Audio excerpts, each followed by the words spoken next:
Hey everyone, welcome back to the channel. In today's video, we'll be discussing a common issues that many iPhone users face, a network problem. This isn't limited to single model. Users across different iPhone models have reported similar issues. If you have ever experienced call drops, slow internet or weak signals, this video is for you. Let's dive in. Network issues can be incredibly frustrating for iPhone users, sometimes even with full signal strength. So you can see I'm using Fido as my provider, and my signals are like I'm getting 2 bars, but still I'm having good internet speed, no calling issues, and I'll show you how you can maintain these things. So let's get started. These problems are especially noticeable in indoor areas.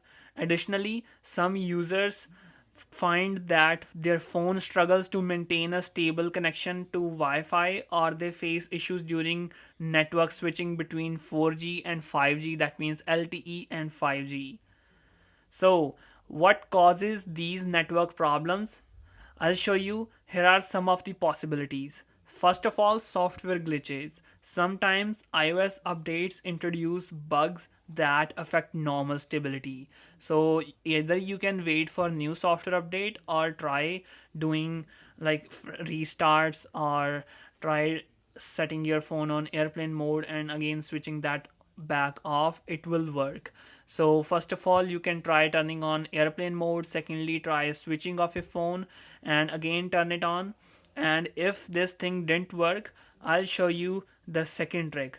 So your network provider issues, your SIM card or service provider could be a culprit. So go and call them, your network provider, and check them if your phone having an issue or there's a problem at the back end of the network provider. Third thing could be the network problem inside the phone. I'll show you some of the settings that you can fix your network issues. So we have tried two things: setting up your phone on airplane mode and switching it off back, and then restarting your phone. This could solve your problems potentially, but if it didn't, let me show you the third thing.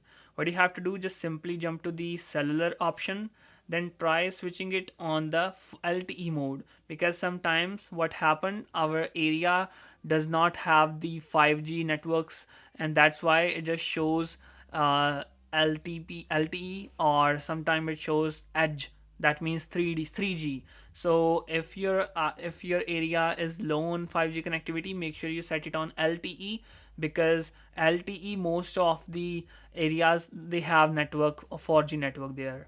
Now the last thing, if your iPhone still didn't work with the network, go to general, swipe up all the way down to transfer and reset iPhone, and don't worry, your iPhone is not going to reset. Your data or your apps, your photos, videos will still in your phone, they will still stay intact.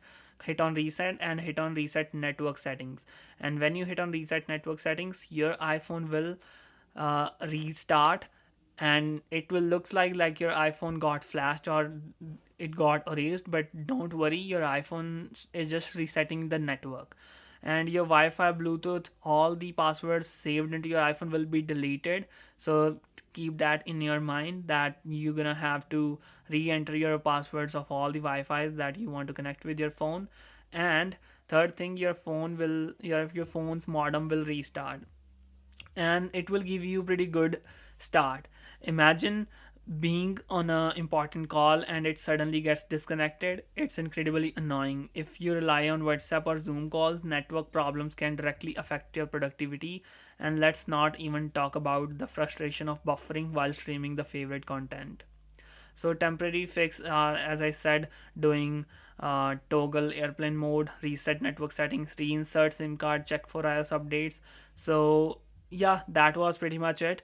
What Apple needs to do is Apple needs to address these issues seriously. Users, especially those with the latest iPhones, expert, like literally the expert iPhones, the iPhone 16, 16 Pros, they expect a seamless experience. Apple should consider releasing a dedicated modem firmware update or network optimization patches in upcoming software updates. So, what's the conclusion? So, That was my take on the network issues faced by iPhone users. If you have experienced similar problems, let me know in the comments below. And also, if you find this video helpful, don't forget to like it and subscribe to my channel for more tech updates. Thanks for watching, and I'll see you in the next one. Peace.